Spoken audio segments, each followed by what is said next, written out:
kenapa sih orang-orang itu senantiasa ada krisis kemanusiaan di situ, ada perang di situ, dan ada segala sesuatu yang kayak nggak damai lah. Padahal kalau misalnya kita lihat itu kan adalah simbol daripada agama-agama yang ada di dunia. Terutama ada 3 agama besar, yaitu adalah Yahudi, Nasrani, dan Islam. Dan di situ ada satu kota yang sangat penting bagi 3 agama yang disebut dengan bahasa internasional sebagai Yerusalem. Kalau orang-orang Muslim mungkin lebih mengenalnya dengan nama Al-Quds gitu ya. Jadi Al-Quds atau orang-orang yang di internasional menyebut Yerusalem. Si tempat ini jadi sebuah tempat yang disucikan oleh 3 agama. Yang pertama adalah karena orang-orang Yahudi menganggapnya sebagai tanah terjanji. Yang kedua, orang-orang Kristen atau orang-orang Nasrani menganggap ini adalah sebagai tempat yang merupakan tempat terakhir perjanjian Yesus, perjamuan terakhir Yesus, lalu juga tempat disalibnya Yesus Kristus. Sedangkan bagi orang Muslim, kita sudah tahu bahwa tempat ini menjadi kiblat pertama kaum Muslim, yaitu adalah Masjidil Aqsa itu sendiri. Rasulullah sendiri berpesan kepada kaum Muslimin, kalau kalian itu jangan bersusah-susah untuk pergi kecuali ke 3 tempat, yaitu adalah Masjidil Haram, Masjid Nabawi, dan Masjidil Aqsa. Dan dalam banyak hadis-hadis yang lainnya, Rasulullah Shallallahu Alaihi Wasallam senantiasa menggarisbawahi pentingnya, indahnya, bagusnya, berartinya Masjidil Aqsa bagi kaum muslimin. Maka ini adalah menjadi sebuah tempat yang sangat penting bagi 3 agama di dunia. Khususnya di satu kompleks yang namanya Kompleks Masjidil Aqsa atau Haikal Sulaiman dalam pandangan orang-orang Yahudi. Jadi gini ceritanya teman-teman sekalian. Nah, ini tentang term ya, tentang sebuah istilah. Kalau kita biasa menyebut Masjidil Aqsa, itu adalah berdasarkan Al-Quran. Subhanalladzi asra bi abdihi lailam minal masjidil haram ilal masjidil aqsa.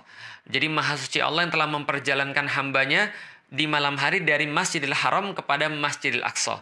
Maka Masjidil Aqsa itu adalah satu tempat yang dinamakan Kompleks Al-Aqsa. Jadi Kompleks Masjidil Aqsa. Kenapa dikatakan kompleks? Karena memang pada saat itu bentuknya bukan kayak sekarang. Jadi bentuknya cuma sebidang tanah, dan sebidang tanah itu disebut dengan Masjidil Aqsa. Dan memang ya salahnya orang Indonesia adalah karena mereka tuh kalau bicara tentang masjid itu harus kayak ada bangunannya, harus ada kubahnya, harus ada bintang dan bulannya. Yang dinamakan Masjidil Aqsa kalau gitu apa? Yang dinamakan Masjidil Aqsa adalah ya satu kota itu, satu kompleks itu yang dinamakan dengan Masjidil Aqsa. Di situ sendiri ada banyak sekali kubah-kubah, ada banyak sekali bangunan-bangunan, ada banyak sekali tempat wudhu dan seterusnya. Maka inilah yang disebut dengan Masjidil Aqsa. Sedangkan orang-orang Yahudi itu menganggap itu adalah Haikal Sulaiman. Dan Haikal Sulaiman ini memang sudah hancur sih. Nanti kita akan jelaskan.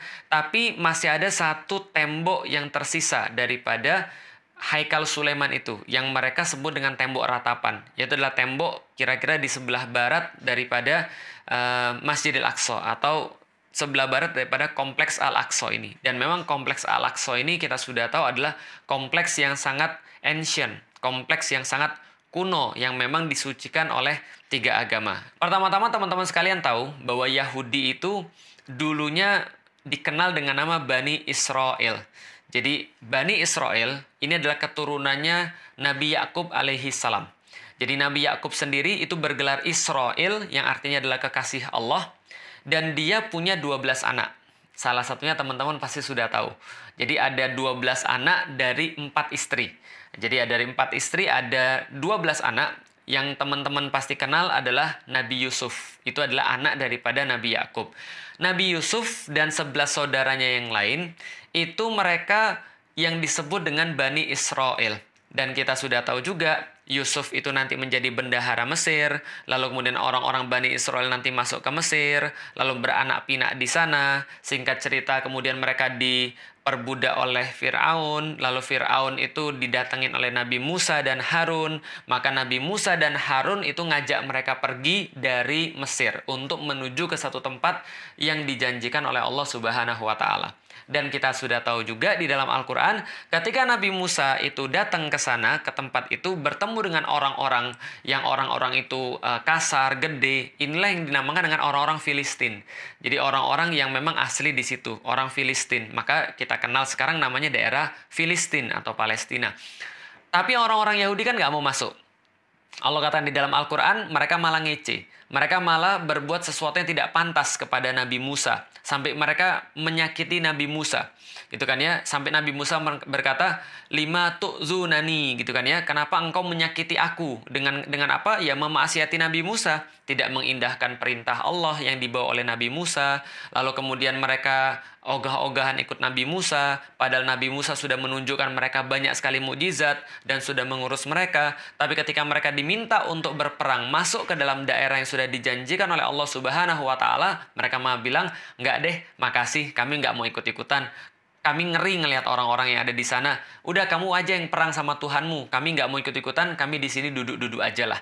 Nah, karena itulah Allah murka kepada mereka dan Allah menyesatkan mereka sebanyak 4 masa. Mereka nggak bisa masuk ke sana. Dan mereka bisa masuk ketika zamannya nanti Yusha bin Nun yang melanjutkan pengurusan terhadap Bani Israel setelah Nabi Musa dan Nabi Harun. Dan itu pun mereka nggak berhenti buat masalah. Mereka malah kemudian ingkar terhadap perintah Allah. Mereka mempermainkan aturan-aturan Allah. Mereka malah membuat olok-olokan terhadap para nabi dan seterusnya. Dan singkat cerita lagi, Yusha bin Nun ini membagi tanah terjanji, tanah Filistin itu menjadi 12 bagian. Yaitu adalah merujuk pada 12 Bani Israel atau 12 anak-anak Nabi Yakub. Sedangkan Yusha bin Nun sendiri itu menjadi sebuah penengah di antara mereka untuk memerintah mereka. Karena memang urusan mereka senantiasa diurus oleh para nabi. Tapi ya itulah, bukan Yahudi kalau enggak bikin masalah. Mereka bikin masalah lagi. Mereka terpecah lagi, ribut lagi, dan akhirnya terbagi 2 wilayah. Wilayah pertama itu ada kerajaan Israel yang ada di utara. Wilayah kedua namanya kerajaan Yehuda yang ada di sebelah selatan. Jadi kalau misalnya kerajaan Israel ini mereka punya ibu kota namanya Samaria. Sedangkan ibu kotanya kerajaan Yehuda itu ibu kotanya Yerusalem. Seperti yang sudah kita tahu dan kita sudah ceritakan tadi. Dan ini mereka terus-menerus berselisih dan konflik satu sama lain. Terus-menerus konflik sampai akhirnya ada satu kerajaan namanya kerajaan Assyria itu menaklukkan kerajaan Israel yang ada di utara. Pada tahun 722, ini kerajaan Assyria 722 sebelum Masehi ya. Kerajaan Assyria ini menaklukkan wilayah bagian utara, yaitu adalah kerajaan Israel. Dan ketika dia mau menaklukkan kerajaan Yehuda, maka kerajaan Assyria ini keburu ditaklukkan sama kerajaan Babilonia. Jadi diserang sama kerajaan Babilonia yang rajanya sangat terkenal, namanya Nebukadnezar gitu kan ya. Bukhtanasir kalau dalam bahasa Arabnya. Nah, lalu kemudian Nebukadnezar ini melakukan juga penaklukan terhadap kerajaan Yehuda pada tahun 597. Dan pada tahun berikutnya, 596 sebelum Masehi, maka Haikal Sulaiman itu dihancurkan. Jadi kompleks Masjidil Aqsa itu yang sudah dibuat Haikal sama Nabi Sulaiman itu dihancurkan sama orang-orang Babilonia, Nebukadnezar. Dan setelah itu orang-orang Yahudi itu dibawa ke Babilonia semuanya. Disitulah banyak sekali orang-orang Yahudi yang hilang. Kenapa? Ada yang terbunuh, ada yang dibawa sebagai budak pergi ke Babilonia, dan mereka di sana cukup lama sampai akhirnya kerajaan Babilonia dikalahin oleh kerajaan Persia. Nah, jadi kerajaan Persia pada tahun 539 menyerbu Babilonia, lalu kemudian Raja Cyrus ini mengembalikan orang-orang Yahudi ke daerah mereka dan mempersilahkan mereka untuk membangun kembali Haikal Sulaiman yang diselesaikan pada tahun 516 sebelum Masehi, pada masa pemerintahannya Darius Agung. Nah, jadi ini terus-menerus kemudian dilakukan, tapi nggak berhenti sampai di situ. Orang-orang Yahudi tetap lagi kemudian bikin masalah sampai akhirnya Romawi yang menguasai mereka, dan ketika Romawi menguasai mereka itu Titus pada tahun 70 Masehi itu meratakan kembali Haikal Sulaiman. Jadi 2 kali Haikal Sulaiman itu hancur, yaitu adalah sebuah kompleks tempat ibadah yang dibangun oleh Nabi Sulaiman. Itu hancur pertama adalah pada tahun 596 sebelum Masehi oleh Nebukadnezar atau oleh Babilonia. Yang kedua oleh Titus pada tahun 70 Masehi. Ini juga diratakan kembali. Jadi ini nggak ada urusan dengan kaum muslimin. Dan kembali lagi setelah ini mereka diusir semua dari tanah terjanji itu. Karena mereka itu bikin selalu masalah, membuat membuat situasi jadi nggak bagus, dan senantiasa melakukan pemberontakan, maka orang-orang Romawi ngusir seluruh orang-orang Yahudi dari tanah terjanji mereka itu. Itulah kedua kalinya mereka diusir. Dan pengusiran kedua inilah teman-teman sekalian yang dikenal dengan nama diaspora. Jadi mereka pergi melanglang buana kemanapun, ke daerah-daerah yang lain gitu kan ya, sampai mereka punya dendam yang besar terhadap orang-orang Romawi ini. Kenapa? Yang sudah mengusir mereka dari tanah terjanji. Terus-menerus ini kemudian mereka menjalani kehidupan yang sulit. Dan orang Yahudi ini karena punya sifat yang nggak baik. Mereka punya sifat serakah, mereka punya sifat suka ingkar janji, mereka punya sifat pengecut, mereka suka mengolok-olok orang, mereka suka melakukan hal-hal yang nggak bagus gitu ya. Maka mereka ini kemana-mana dapat masalah.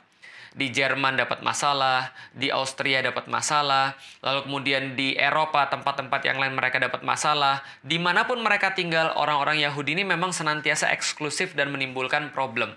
Makanya sampai dikenal dengan nama gerakan antisemit atau gerakan anti-Yahudi, kira-kira gitu ya. Nah, hanya saja ketika pada tahun 1860 ini lahir seorang pemuda yang orang ini nanti akan menjadi Bapak Zionis, namanya Theodor Herzl.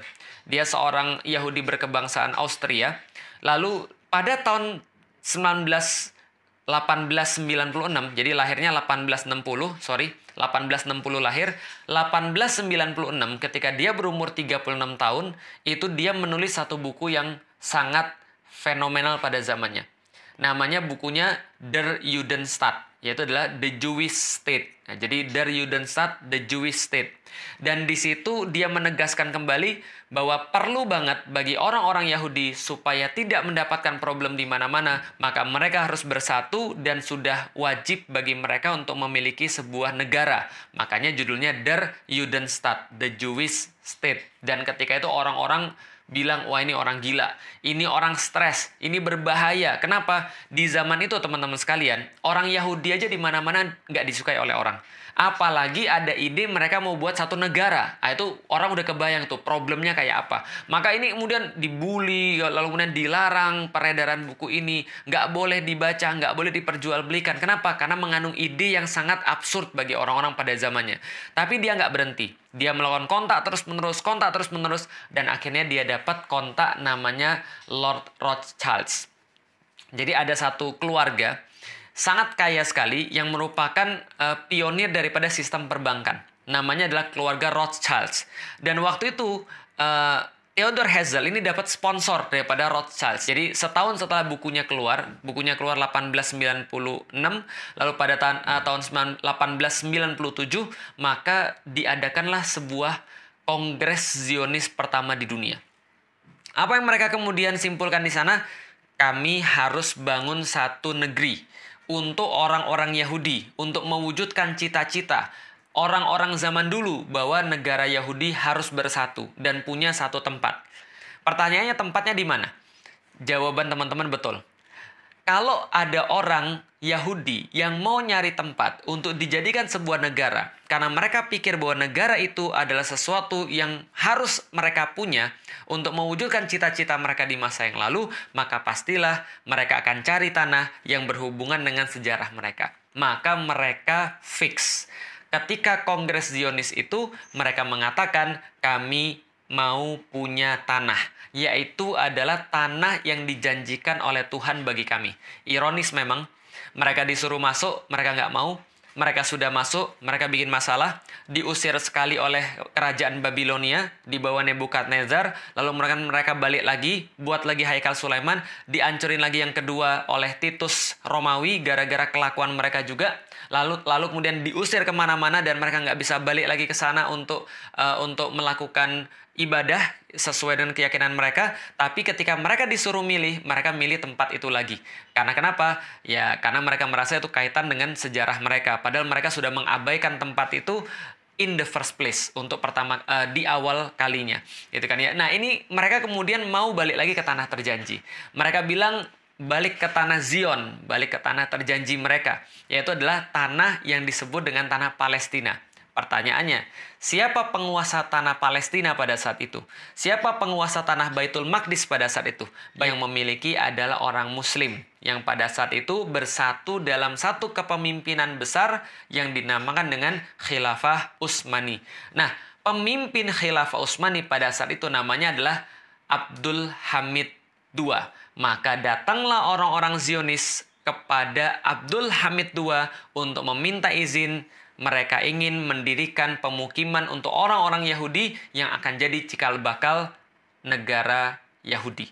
Maka apa respon daripada Sultan Abdul Hamid kepada Theodor Herzl dan juga kelompoknya? Ini adalah yang bisa kita dapatkan. Maka Sultan Abdul Hamid tidak ingin menemui Herzl, lalu mengirim pesan kepadanya, beritahu pada para Yahudi yang tidak sopan itu bahwasanya hutang-hutang Utsmani itu bukan merupakan perkara yang hina.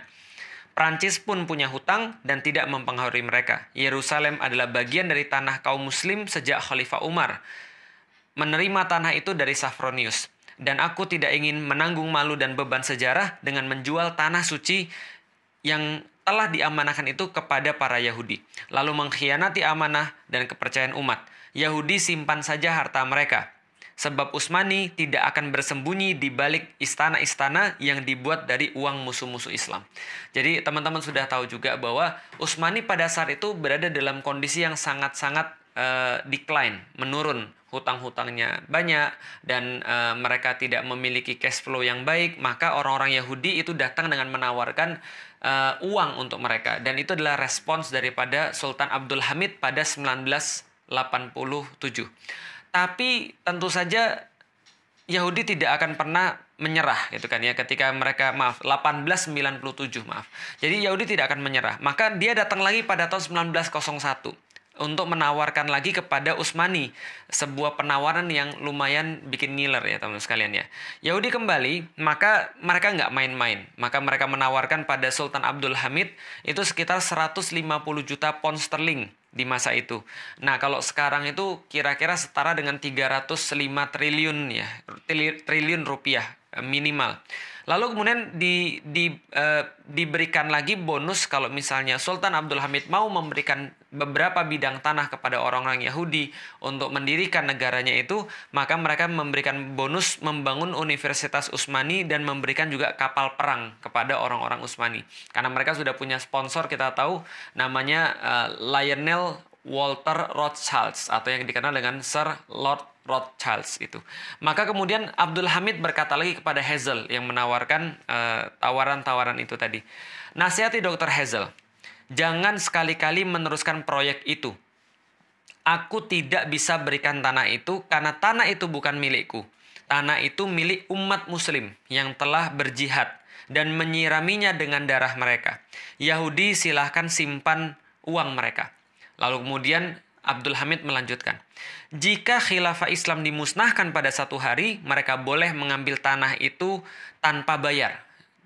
Jadi kayak apa ya? Kayak sebuah kedikdayaan gitu ya, sebuah kemuliaan, sebuah izah. Jadi pokoknya selama ada khilafah, selama aku masih ada, dan selama kaum muslim itu punya kekuatan, kalian nggak bakal bisa. Tapi kalau saya ini sudah nggak ada, ambil gratis aja. Seolah-olah ya Abdul Hamid mungkin nggak akan berpikir bahwa sebentar lagi khilafah itu ya tidak akan ada di muka bumi, sehingga kaum muslimin tidak memiliki pelindung dan tidak memiliki perisai. Lalu kemudian beliau katakan, akan tetapi selama aku masih hidup, aku lebih rela menusukkan pedang ke dalam tubuhku daripada tanah itu dikhianati dan dipisahkan dari khilafah Islam. Aku tidak akan memulai pemisahan tubuh kami selagi kami masih hidup. Jadi itu adalah jawaban final yang diberikan oleh Abdul Hamid kepada Federasi Zionis. Nah, setelah itu Zionis nggak pernah datang lagi. Tapi walaulam bisawab, setelah Abdul Hamid menolak mereka itu, walaulam bisawab, siapa yang merancang Perang Dunia Pertama ini, tapi yang jelas setelah selesai Perang Dunia Pertama ini, keuntungan yang didapat paling besar adalah keuntungan bagi orang-orang Yahudi. Jadi apa yang terjadi? Tahun 1914 muncul perang. Pada saat itu ada blok sekutu melawan blok sentral. Blok sekutu itu diketuai oleh Inggris dan Perancis. Blok sentral itu diketuai oleh Jerman. Dan pada saat itu teman-teman sekalian, Khilafah Utsmani itu berada bareng dengan blok sentral. Loh kok bisa jadi bareng blok sentral berada sama Jerman? Itulah satu misteri yang sampai sekarang orang-orang juga heran. Kenapa Utsmani tidak mempertahankan netralitasnya, justru malah gabung sama blok Jerman? Dan kita sudah dapat sampai sekarang bahwa ada banyak sekali intrik yang terjadi di Khilafah Utsmani pada saat itu, bahwa sultan yang ada hanya sekedar sultan kayak apa ya, simbol saja, tapi pemerintahan itu sebenarnya dijalankan oleh satu partai yang partai itu tidak mau dikendalikan oleh sultan. Jadi berada di luar kendali sultan. Dan mereka punya satu menteri, yang menteri ini akhirnya justru membuat kesepakatan rahasia dengan Jerman ketika justru Jerman sudah mengumumkan perang terhadap sekutu. Maka seolah-olah sekutu bilang, ya udah kalau gitu Utsmani adalah bagian daripada blok sentral. Maka Utsmani mau nggak mau harus ikut perang. Karena seolah-olah sudah ya memang ikut perang. Nah itulah dalam tanda kutip ketidaksengajaan orang-orang Utsmani, Khilafah Utsmani untuk ikut perang. Dan hasilnya sudah kita ketahui, berakhir pada tahun 1916 dimenangkan oleh pasukan sekutu, dan saat itu seluruh yang kalah itu harus menanggung pembiayaan perang dan sekaligus kerugian perang. Nah, khusus untuk Utsmani, maka wilayah-wilayahnya itu dibagi oleh Inggris dan Prancis lewat perjanjian Sykes-Picot pada tahun 1917. Sykes ini adalah seorang komandan dari Inggris, Picot ini adalah seorang komandan dari Prancis. Mereka bersepakat untuk berunding dan membagi wilayah-wilayah Utsmani.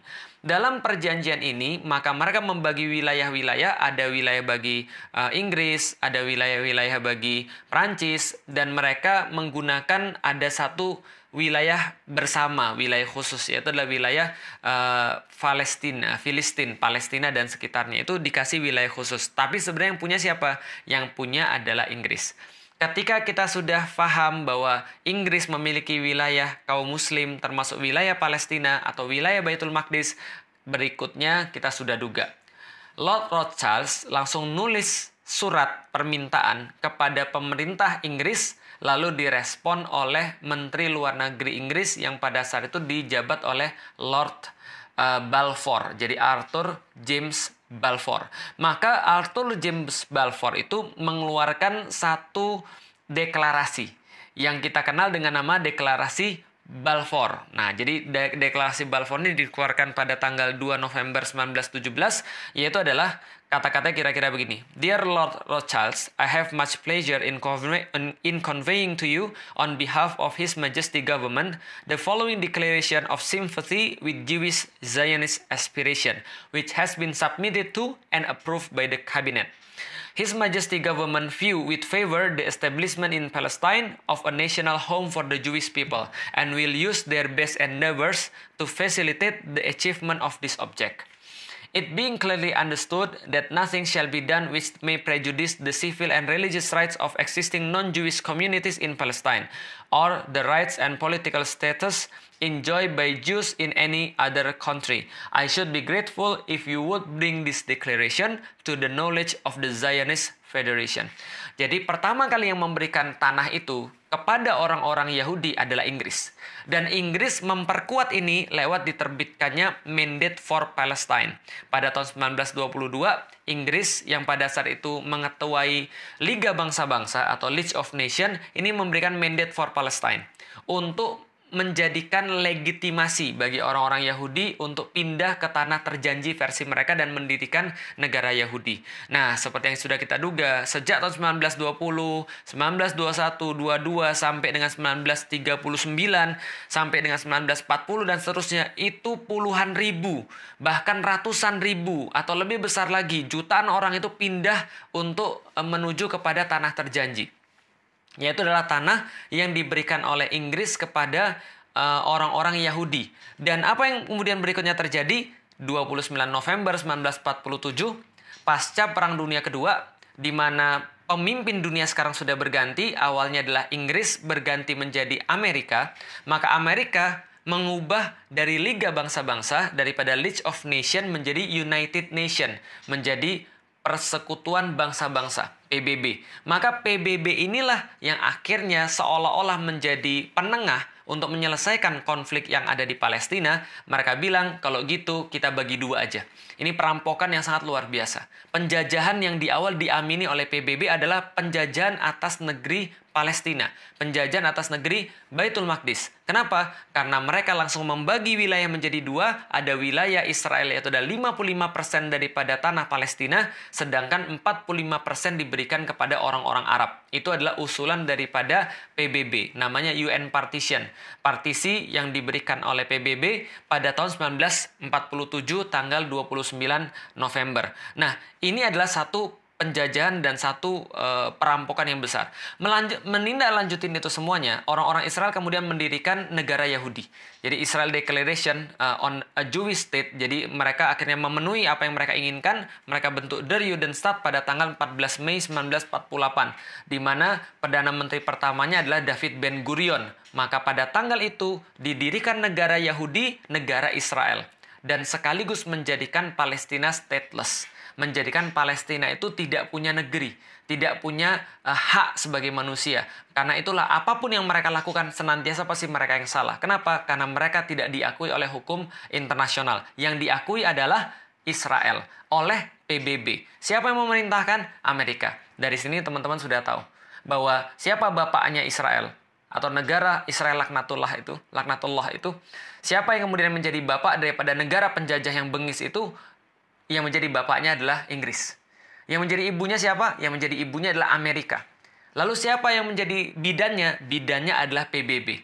Sehingga kalau kita tahu semua itu, nggak mungkin Inggris, nggak mungkin Amerika, nggak mungkin PBB akan menguntungkan bagi orang-orang yang terjajah di Palestina. Pasti mereka akan menguntungkan anak mereka yang mereka lahirkan, yaitu Israel itu tadi. Jadi kalau berharap pada mereka ya, itu sama aja kayak Anda berharap mimpi di siang bolong kan gitu kan ya. Nah, setelah itu kemudian banyak sekali kemudian protes daripada orang-orang Arab pada saat itu dengan keberadaan Israel, lalu diakhiri dengan perang 6 hari.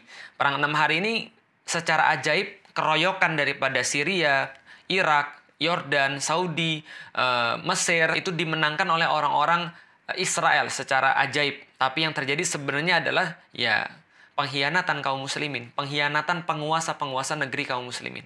Mereka seolah-olah ingin mengenyahkan Israel, tapi sebenarnya mereka hanya punya kepentingan masing-masing. Pengkhianatan penguasa Mesir, pengkhianatan penguasa Yordan, dan seterusnya. Sehingga waktu itu justru orang-orang Israel mengukuhkan satu mitos bahwa mereka itu tidak pernah terkalahkan. Kaum muslimin hancur, dan kemudian seolah-olah Israel tidak tersentuh, dan menjadilah kita seperti sekarang. Nah, teman-teman bisa lihat, ini adalah wilayah pada tahun 1946. Jadi yang paling kiri itu adalah ketika PBB belum mengumumkan, sebelum PBB mengumumkan berdirinya negara Israel, itu yang warna putih adalah pemukimannya orang-orang Israel. Lalu yang di sebelahnya adalah wilayah tahun 1947, ketika PBB mengumumkan berdirinya negara Israel. Perampokan terbesar. Lalu kemudian sebelah kanannya lagi wilayah setelah tahun 1967. Setelah perang 6 hari yang direkayasa tadi dan pengkhianatan para penguasa-penguasa muslim terhadap umat muslim sendiri di seluruh dunia. Dan yang sebelah kanan adalah tahun 2000. Setelah resolusi-resolusi PBB, perjanjian-perjanjian yang berusaha dibuat yang kayaknya menguntungkan selalu bagi orang-orang Yahudi Israel, dan mereka juga senantiasa untuk mengingkarinya, janji lalu berkhianat, ya kita sudah tahu seperti apa kelakuan mereka dari dulu. Setelah perjanjian-perjanjian damai itu, wilayah kaum muslimin semakin berkurang dan wilayah mereka terus bertambah. Itu yang terakhir tahun 2000.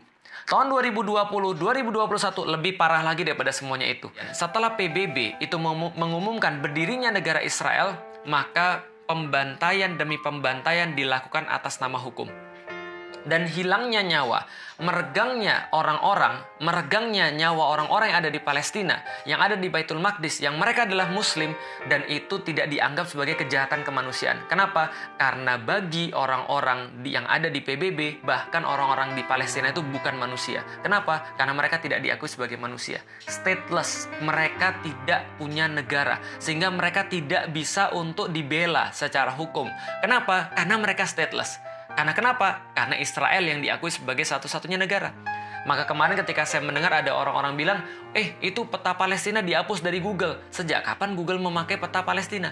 Sejak kapan Google mencantumkan Palestina sebagai sebuah negara? Mereka nggak diakui. Kenapa nggak diakui? Karena secara hukum dunia itu bukan sebuah negara. Yang negara cuma Israel. Maka kita lihat sekarang Israel cuma yang dicantumkan di peta. Karena memang yang diakui sebagai negara adalah dia. Siapa yang ngakui negara? PBB. PBB kan bidannya. Maka kalau misalnya ngarep PBB nyelesain masalah Palestina, nggak akan mungkin. Menyelesaikan masalah di Baitul Maqdis nggak bakal mungkin. Karena mereka yang bikin masalahnya di awal. Jadi teman-teman sudah paham. Nah, kenapa misalnya PBB bisa begitu? Ya karena mereka didukung.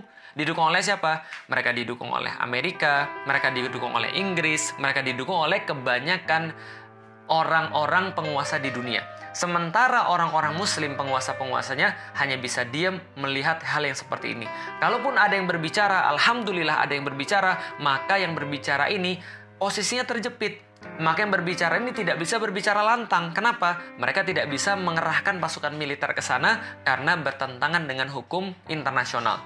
Maka ini yang kemudian bisa kita lihat pada saat ini. Nah, apa yang bisa kita lihat pada Januari 2009 misalnya, ketika orang-orang Israel laknatullah menunjukkan kebiadabannya sekali lagi kepada kaum muslimin dengan menghujani kaum muslimin dengan rudal-rudal, dengan senjata-senjata kimia yang sangat tidak manusiawi, tapi tetap aja dibela sama Amerika. Obama misalnya berkomentar, Israel have a rights to defend itself. Kenapa? Karena ketika munculnya pun ketika dia pengen jadi presiden, ya dia berpidato di depan AIPAC, American Israel Public Affairs Committee, dan mengatakan komitmennya untuk mendukung orang-orang Israel dan mendukung kemuktahiran senjata-senjata Israel sebesar 30 miliar US dollar. Jadi ini yang kemudian dijanjikan oleh Amerika terhadap pemerintahan Israel. Dan mereka menggunakan ini sebagai kayak komitmen. Kalau misalnya mau jadi presiden ya harus dukung Israel. Kalau nggak mau dukung Israel ya susah untuk jadi presiden. Kenapa? Karena nggak didukung oleh komunitas Israel. Nggak didukung oleh komunitas Yahudi. Lalu gimana dengan penguasa-penguasa muslim? Ya itu yang kita kemudian agak miris. Kok bisa ada orang-orang muslim yang justru diam ketika melihat saudara-saudara muslimnya dizolimi. Dengan kata-kata itu bukan negara saya. Bahkan Mesir itu menghalangi orang-orang yang mau untuk mengungsi. Menghalangi suplai air bersih dan menghalangi suplai logistik ke situ. Bahkan negeri-negeri yang lain juga nggak peduli. Melihat kondisi itu seolah tutup mata. Padahal mereka sama-sama orang-orang Arab. Padahal mereka sama-sama muslim. Mereka sama-sama Qur'annya sama. Kiblatnya sama, rasulnya sama, tapi mereka tidak bisa berbuat apapun, bahkan cenderung diam, bahkan bekerja sama dengan penjajah-penjajah Israel ketika kaum muslimin sedang dibunuh di situ. Ini adalah sesuatu yang sangat miris sekali teman-teman sekalian. Nah, maka apa yang bisa kita lakukan teman-teman sekalian? Ketika kita melihat semua ini ya nggak ada yang bisa kita lakukan.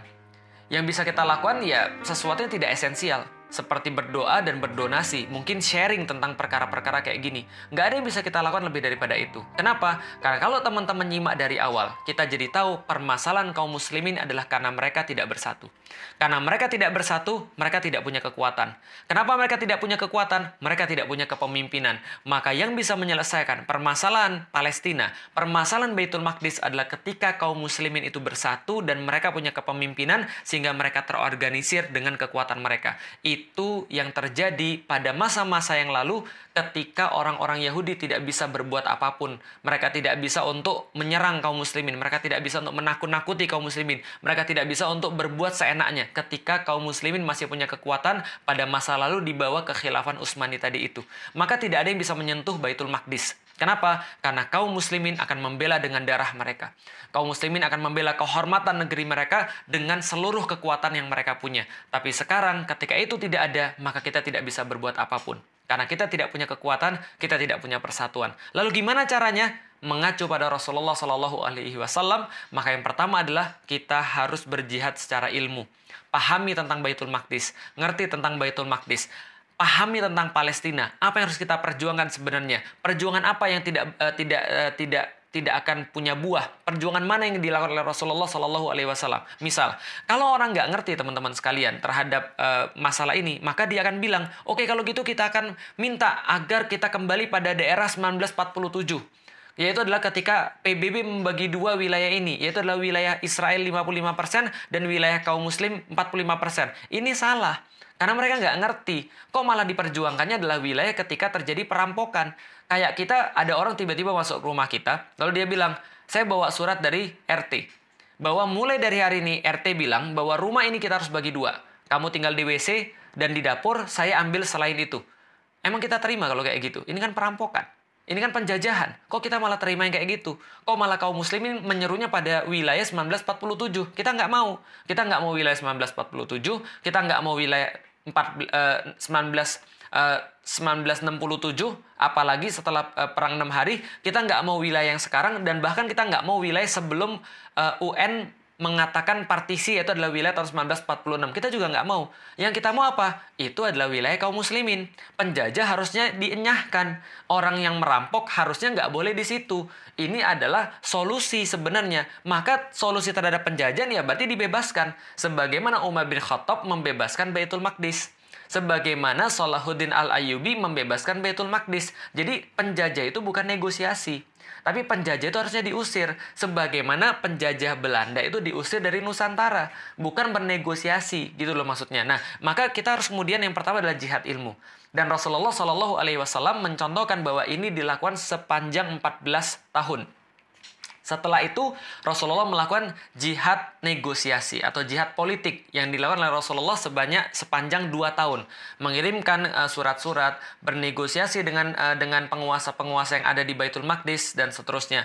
Lalu setelah itu baru Rasulullah menempuh jihad militer yang berakhir dengan pembebasan Baitul Maqdis di zamannya Umar bin Khattab pada tahun 638 Masehi. Inilah kemudian yang menjadi sebuah pengetahuan bagi kita yang pengen saya sharing teman-teman sekalian. Jadi teman-teman sekarang ngerti kenapa sih Palestina itu bermasalah. Atau lebih tepatnya istilahnya adalah Baitul Maqdis itu bermasalah. Lalu apa yang bisa kita lakukan untuk menyelesaikan problem Baitul Maqdis secara long term, secara permanen, yaitu adalah membangun kekuatan itu dan membangun persatuan itu dan membangun kepemimpinan itu. Lalu apa yang bisa kita lakukan sekarang? Nggak ada yang lain selain doa, donasi, dan share pengetahuan-pengetahuan tentang Baitul Maqdis agar kita tidak menjadi orang-orang yang memperhatikan Baitul Maqdis hanya ketika mereka menangis dan berteriak ketika mereka dibom, dihujani dengan peluru ataupun dibunuh di depan mata kita. Sehari lagi kita menunda kebangkitan Islam, sama seperti sehari lagi kita memberikan waktu bagi penjajah Zionis biadab itu untuk membunuhi saudara-saudara kita yang ada di Palestina. Karena itulah teman-teman sekalian, ini yang bisa kita lakukan. Wallahu a'lam bishawab, teman-teman sekalian, semoga bermanfaat. Assalamualaikum warahmatullahi wabarakatuh.